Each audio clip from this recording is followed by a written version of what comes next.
Glória a Deus. Deixa o povo sentar. Vai ser rapidinho. Esse culto é bem mais rápido.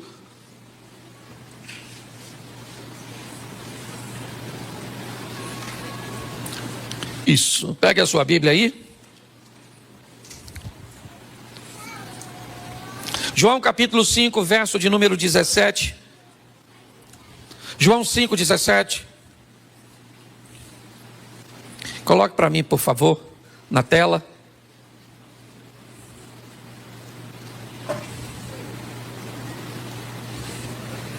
Diz assim a palavra do Senhor. João capítulo 5, verso de número 17. Isso. É João 5. Aí é João 1. Isso. Por isso que a Bíblia de papel é bom, tá vendo? Porque provavelmente você já achou. Amém? Isso.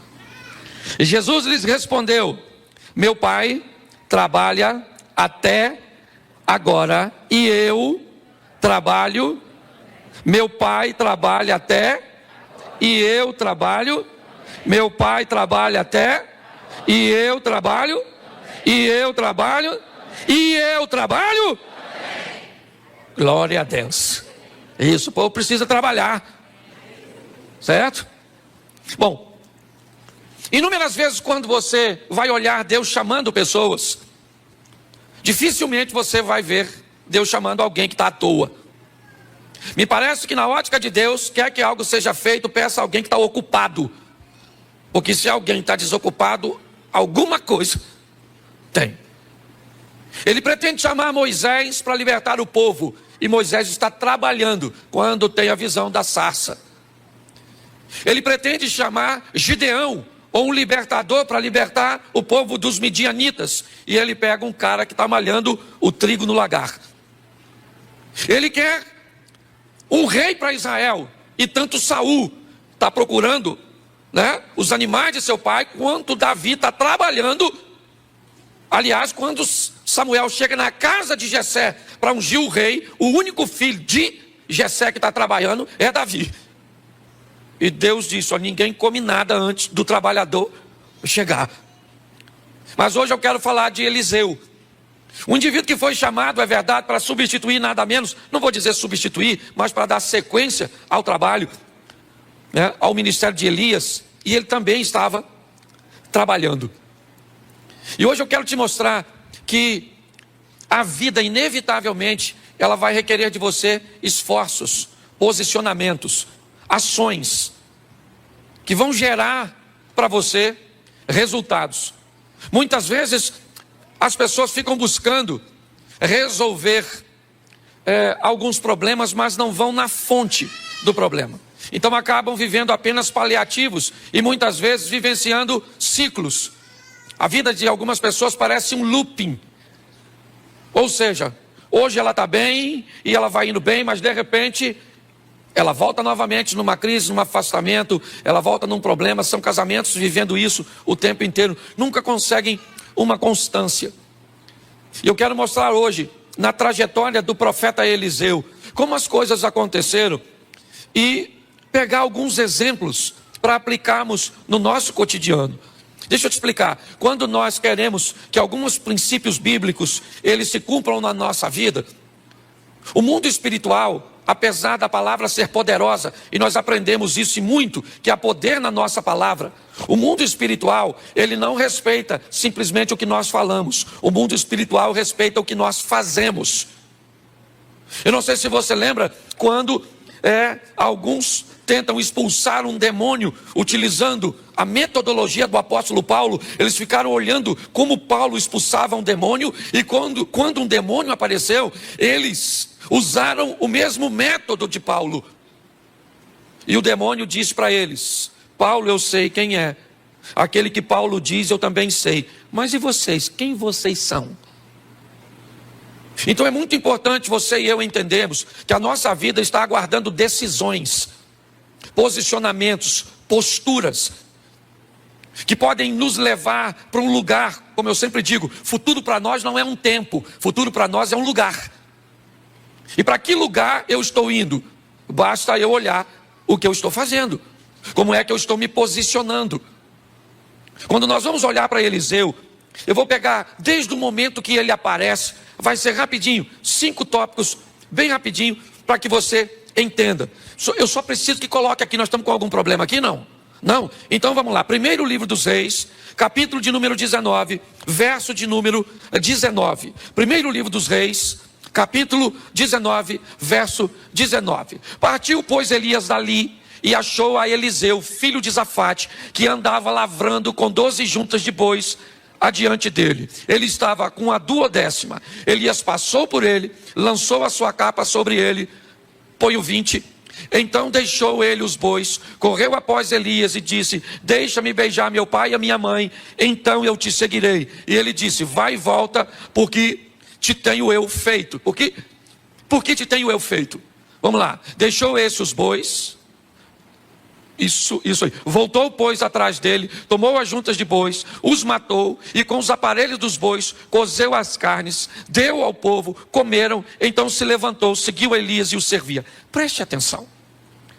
Esse é o momento que o nome de Eliseu aparece na Bíblia, pela primeira vez. O momento em que Elias entra no campo que Eliseu está trabalhando, e Eliseu vai receber, o chamado ministerial. Mas preste atenção, quando ele recebe o chamado, ele tem o que Deus deu para todo mundo: livre-arbítrio. É importante nós entendermos isso. Eu expliquei isso num videozinho meu do Instagram, deixa eu só pincelar um pouquinho nisso. Cuidado para não, na hora do evangelismo, ou na hora do confronto, não ensinar pessoas de forma errada. Todas as vezes que você disser que Deus proibiu alguma coisa de ser feita, entenda, se Deus proibiu, Ele é o soberano. Se Deus diz que o homem não pode fazer, o homem não faz, mesmo que tente. Porque Deus é soberano. Uma coisa é o que Deus diz que não pode, outra coisa é o que Deus diz que não deve ser feito. Cuidado para não misturar isso. Deus diz: o homem não vive para sempre. Tenta. O homem é obrigado a envelhecer. Ele pode acessar métodos, ele pode acessar produtos que inibam, que diminuam o envelhecimento, mas ele não pode anulá-lo. Deus disse: o homem não vive sem oxigênio. Tenta. Deus disse: o homem não vive embaixo da água, o homem não voa. Ele pode construir equipamentos para voar, mas tudo aquilo que Deus disser que o homem não faz, o homem não faz. Qual é o problema? É o livre-arbítrio. É aquilo que Deus diz que o homem não deve. O homem pode matar, sim ou não? Sim ou não? Claro que pode, porque se ele não pudesse, ele não matava. Ele pode roubar? Ele pode fazer o que quiser com o corpo dele? Claro que pode. Ele não deve. Esse é o grande problema. Nós precisamos entender que o que Eliseu vai receber no campo que ele trabalha é o que eu recebi um dia, aliás, o que eu recebo todos os dias: o direito de decisão. Elias passa no campo onde Eliseu está trabalhando e convida Eliseu a deixar tudo aquilo e seguir-te. Nesse momento, Eliseu tem o direito, porque presta atenção, decisão é sua. Deus não decide por você, seus pais não decidem por você, seu cônjuge não decide por você, o pastor não decide. A decisão, ela é sua. Você precisa entender isso. Tudo começa com decisão. A história de Eliseu é quando Elias entra no campo e diz para ele: Deus está te chamando. E ele poderia dizer: não vou, pode ir embora que eu vou continuar aqui com a minha vidinha. E ele tinha todo o direito de escolher isso, e ele poderia arcar com aquilo que escolheu. Se você não conhece a história, vai ver a história de um camarada que pede para não morrer, quando Deus disse que ele deveria morrer. E você vai ver qual foi as dores que Ezequias viveu, que não precisava ter vivido, no período de 15 anos que ganhou de vida. Talvez quando você lê isso, você vai falar assim: caramba, esses 15 anos de Ezequias foi para ele uma maldição, ao invés de uma bênção. Porque Deus sabia o que estava fazendo.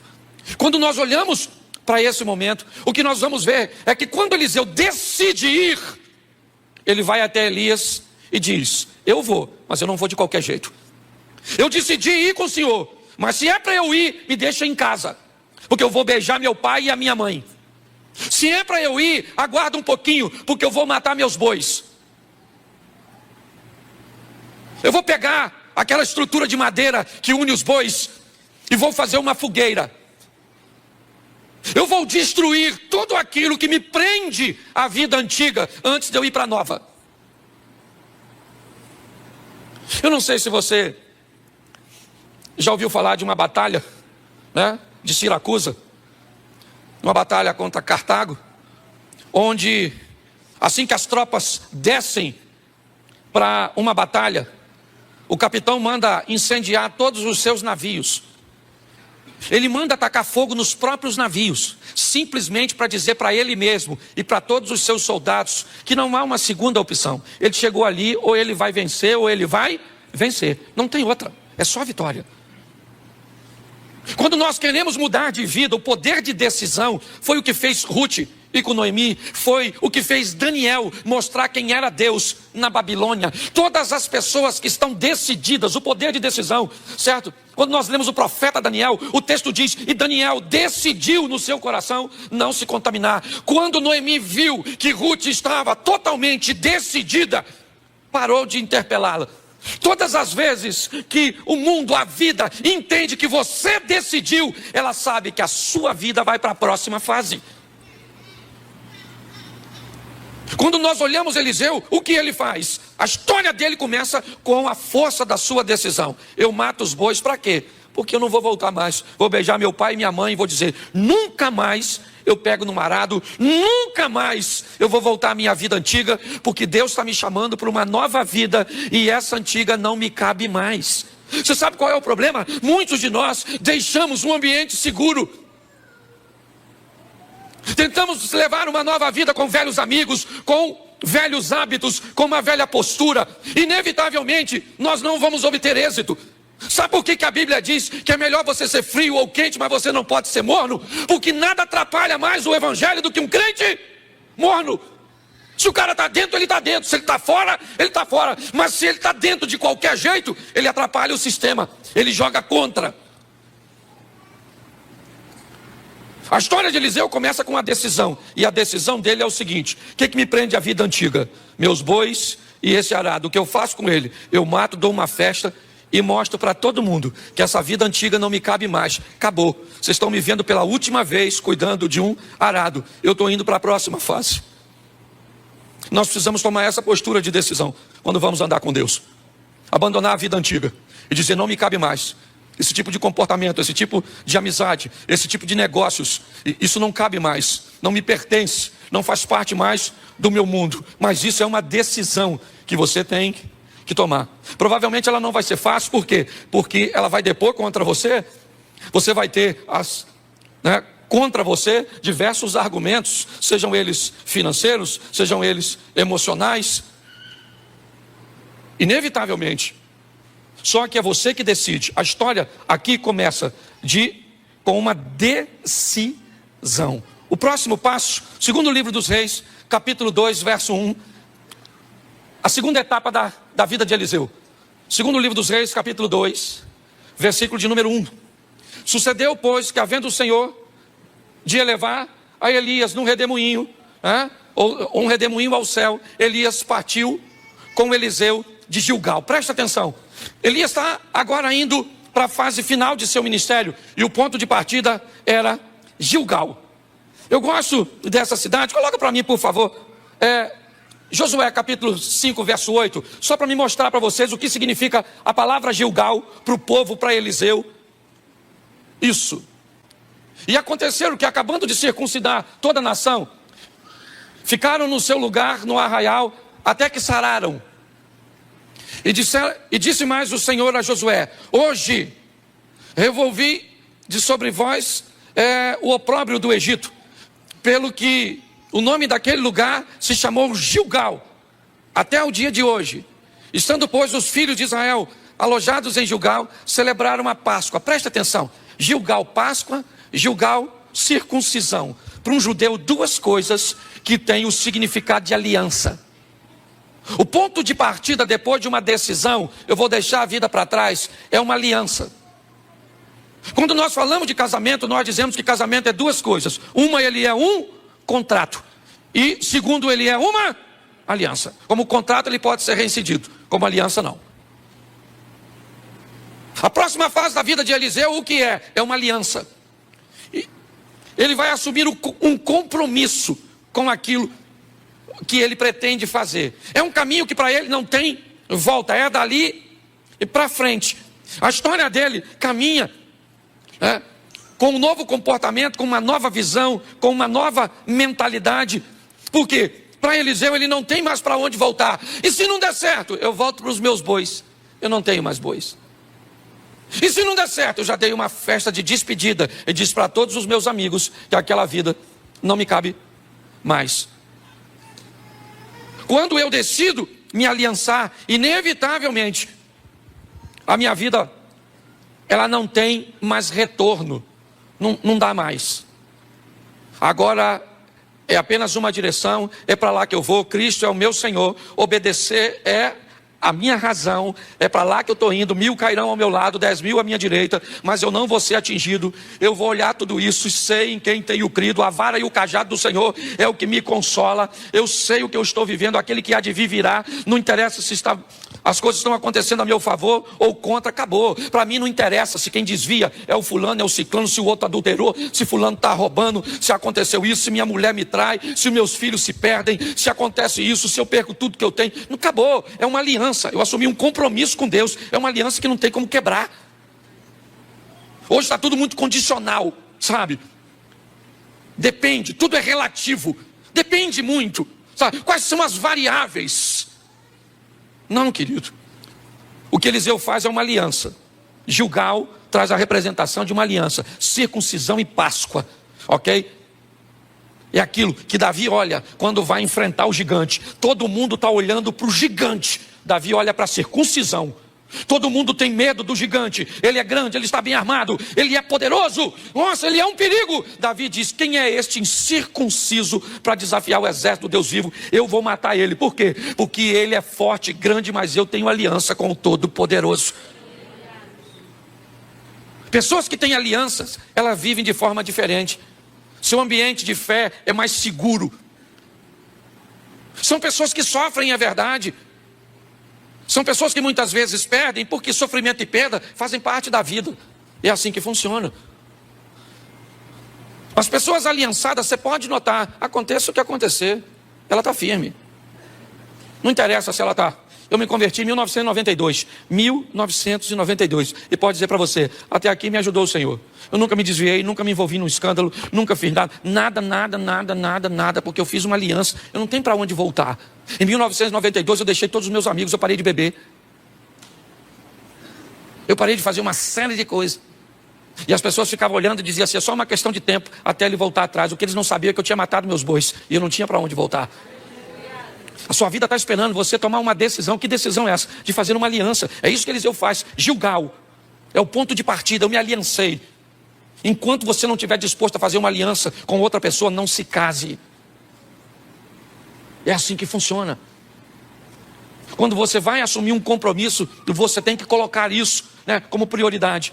Nós olhamos para a vida deste homem, você vai ver para onde ele está indo. Bom, então eu já falei com você que a coisa começa na decisão e agora passa pela aliança. Vamos ver o terceiro ponto. Versículo 2, segundo livro dos Reis, 2:2. Põe para mim, por favor.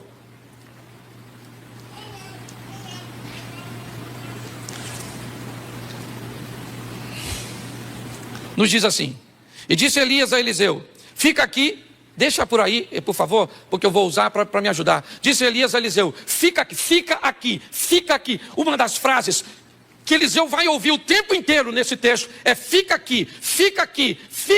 Ou seja, o tempo inteiro você vai ver uma solicitação. Não continue andando, paralise, interrompa a sua trajetória. Não vá para o próximo ciclo, não vá para a próxima fase, porque me parece que é isso. A Bíblia diz, conhecer e prosseguir e conhecer. Você vai viver de glória em glória, você vai viver de fé em... O que é isso? Isso são mudanças de ciclos. E o tempo inteiro a vida vai querer te paralisar, amigos vão querer te paralisar, sentimentos vão querer te paralisar. Elias disse a Eliseu, fica aqui, porque o Senhor me enviou a Betel. Porém Eliseu disse: vive o Senhor e vive a tua alma, que eu não te deixarei. E foram para Betel. Betel, na verdade, tem a tradução de casa do pão, casa de Deus.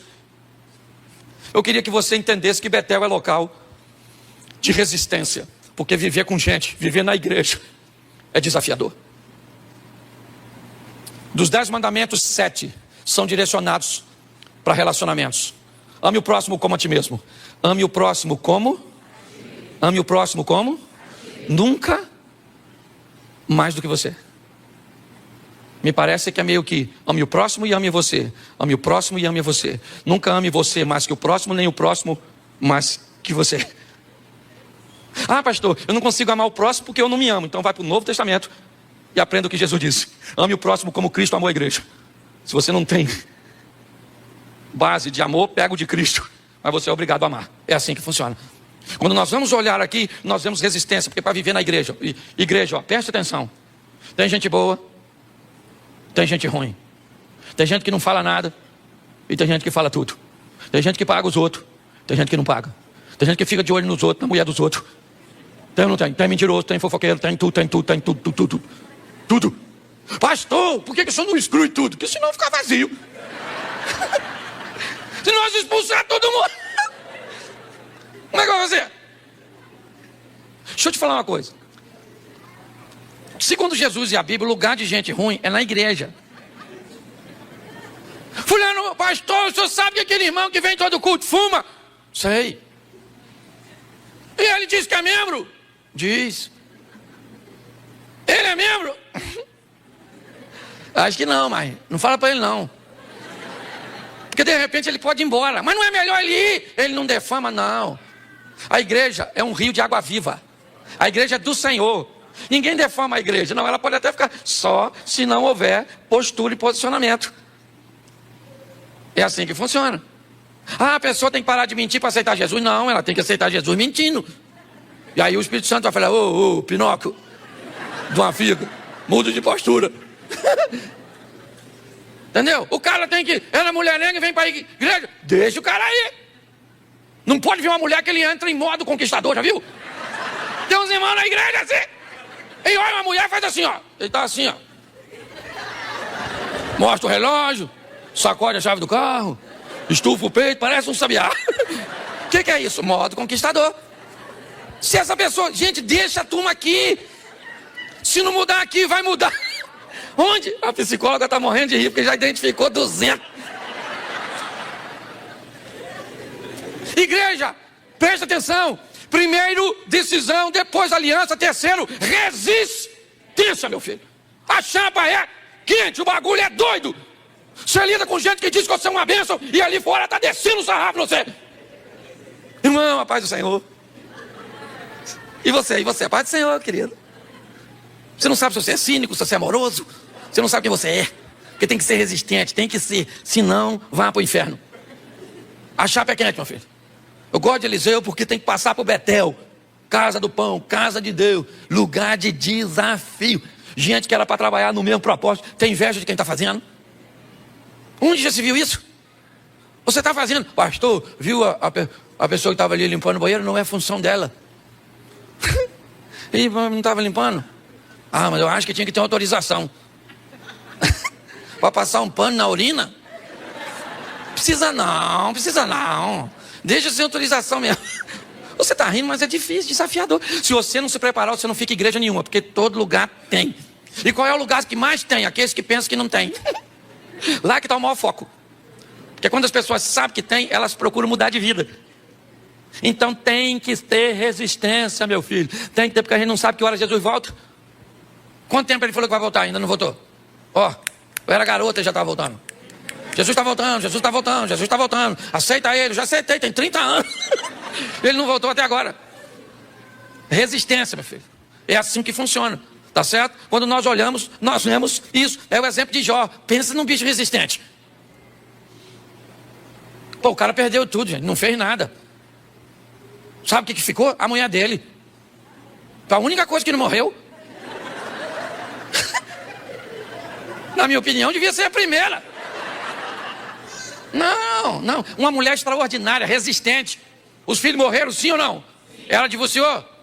O Jó ficou todo machucadinho assim. Ela largou ele? Perdeu o dinheiro tudo. Esse dia o irmão teve aí uma aposentadoria bloqueada, a mulher dele foi embora.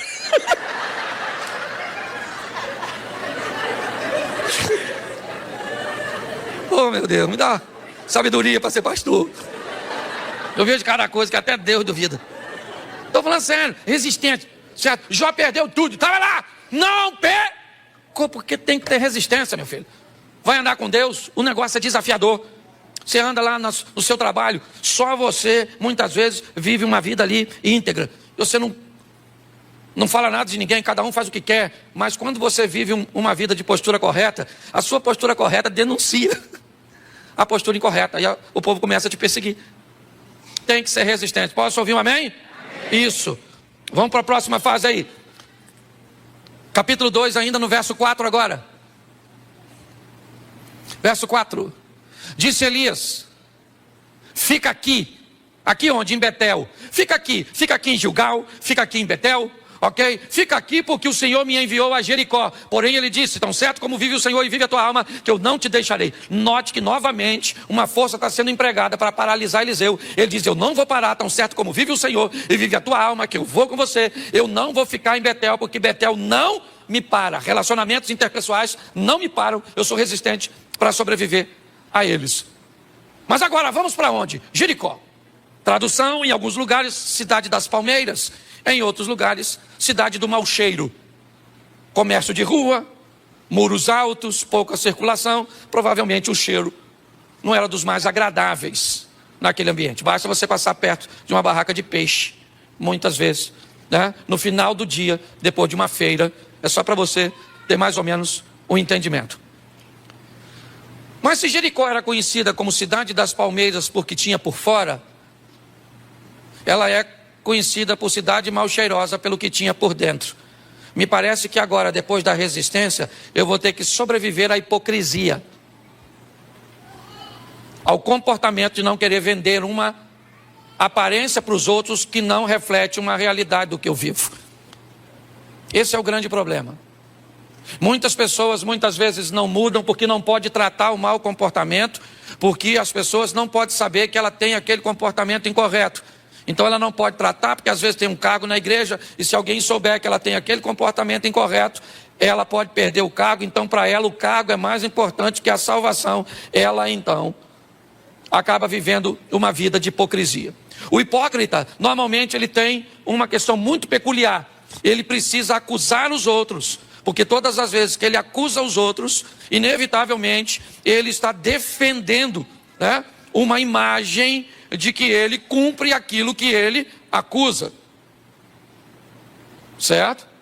Ele tem que chamar a atenção para um outro lugar que não seja a vida dele. Então ele olha para alguém que usa uma roupa indevida, para alguém que posta alguma coisa na internet indevida, para alguém que faz um comportamento indevido. Por quê? Porque chamando atenção para os outros, ele consegue guardar a aparência dele. Muitas vezes há uma promiscuidade por detrás de um puritanismo. Porque eu defendo o puritanismo, mas na verdade eu estou envolvido numa pornografia.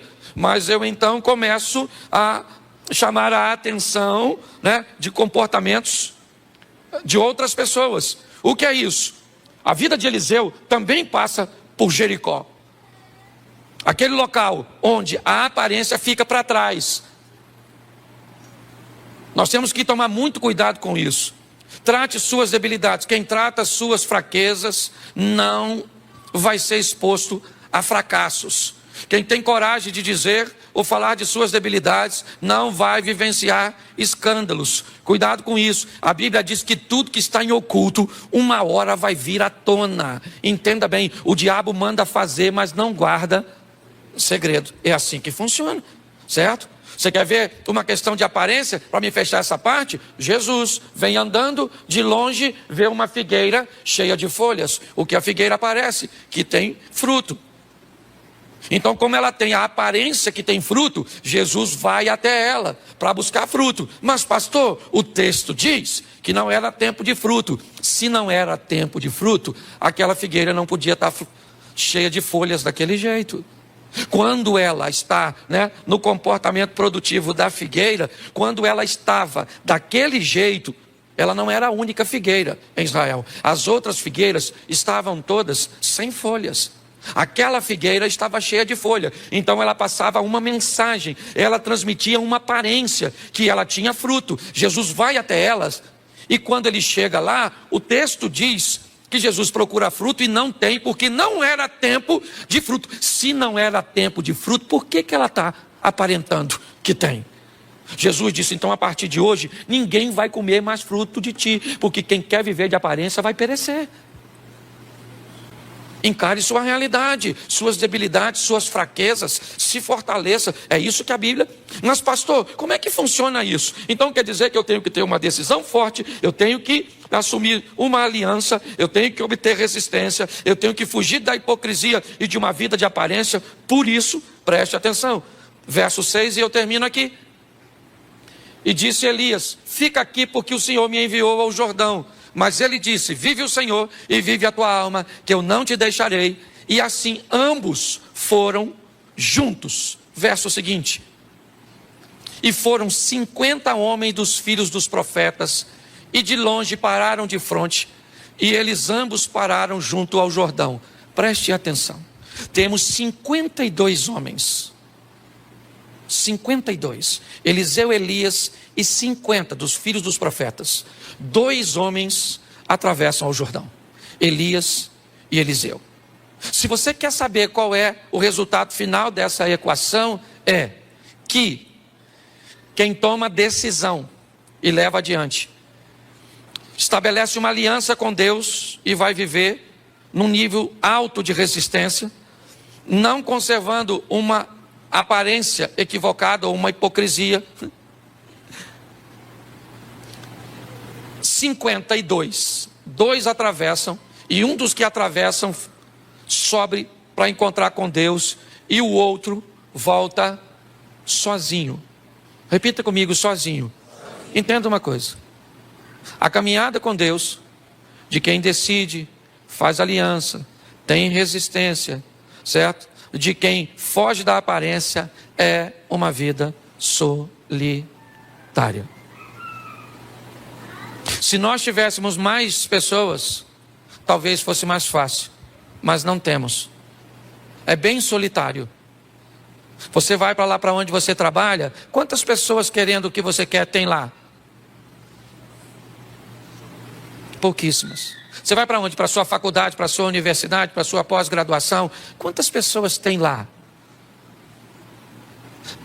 Preste atenção que é uma vida muito solitária. 52, 50 ficam e 2 passam. Eliseu vai para o outro lado, mas do outro lado, e aí que é legal, ele recebe coisas, vê coisas, vive coisas que a turma do lado de cá não vive. Eliseu vai lá rapidinho, Elias é levado ao céu, joga a capa, Eliseu rasga a sua capa, joga fora, pega a capa de Elias, volta, pega, toca o Jordão, atravessa, os 50 caras estão do lado de lá. Ele foi sozinho, é verdade. Porque quem resolve viver esse estilo de vida, não tem muitos companheiros. Mas, meu irmão, deixa eu falar uma coisa para você, minha irmã. O que você vai viver e o que os outros vão ver que Deus vai fazer na sua vida através de você, é algo extraordinário. Sua vida está esperando você decidir, se aliançar, se fortalecer, fugir da aparência e entender que não dá para ter muita gente. Eu falei aqui e encerro. Eu, dia 7 de setembro, comprei uma passagem, peguei uma bandeira daquela que a gente coloca aqui, comprei uma camisa do Brasil, fui até a Avenida Paulista, abri e tirei uma foto. Marcelo estava comigo e o William também. Eu não tirei foto com ninguém, não subi em carro, não fiz nada. No dia 8, 63 mil pessoas deixaram de me seguir na rede social. Mas preste atenção. Eu vivo para quê? Qual é o meu propósito? Eu entendo que há solidão nesse estilo de vida. Não tem muita gente. Mas deixa eu falar com você. Se Deus for com você, as pessoas vão ter que ver Porque quando Eliseu volta, ele volta com Deus. E todo mundo, Eliseu mandou um recado para o Naamã: manda esse cara vir na minha casa, porque todo Israel vai saber que aqui ainda tem Deus, porque eu sou profeta. Eu ando sozinho, mas não vivo de aparência. Sou resistente, é assim que funciona. Tenho aliança e decidi viver com Deus. Fique de pé. Se você deseja caminhar conosco, atrás daquela câmera ali, ó, tem uma sala, tem um casal para orar por você. Ok? Se você hoje quer voltar para Jesus, quer recebê-lo, quer nos conhecer, já está aí, né, caminhando conosco um tempo, dá um pulinho lá, vai ter gente. Quando você sair agora, por favor, né, você saia pelos fundos aqui, porque tem um povo para entrar para o segundo culto. Tá certo? Então, você vai sair ali por trás e o povo vai entrar por aqui. Mas se você quiser receber Jesus, dá um pulinho lá na sala que vai ter gente lá para te receber. Feche os seus olhos. Pai, em nome de Jesus, eu quero te agradecer pelo livre-arbítrio que o Senhor nos dá, por esse poder de decisão, se queremos ou não. E nós podemos decidir, só temos que arcar com o resultado de nossas escolhas. Leva-nos aos nossos lares agora, ó Pai, para uma semana de vitória, para uma semana de bênção, ó Deus, para uma semana onde o Teu nome será glorificado através da nossa vida. Não vamos viver de aparência, vamos estar sustentado por Tuas mãos poderosas, e este mundo vai ver quem é o nosso Deus. Que o grande amor de Deus, nosso Pai, a graça de nosso Senhor e Salvador Jesus Cristo e as doces consolações do Santo Espírito de Deus seja para com todo o povo do Senhor, e todos digam...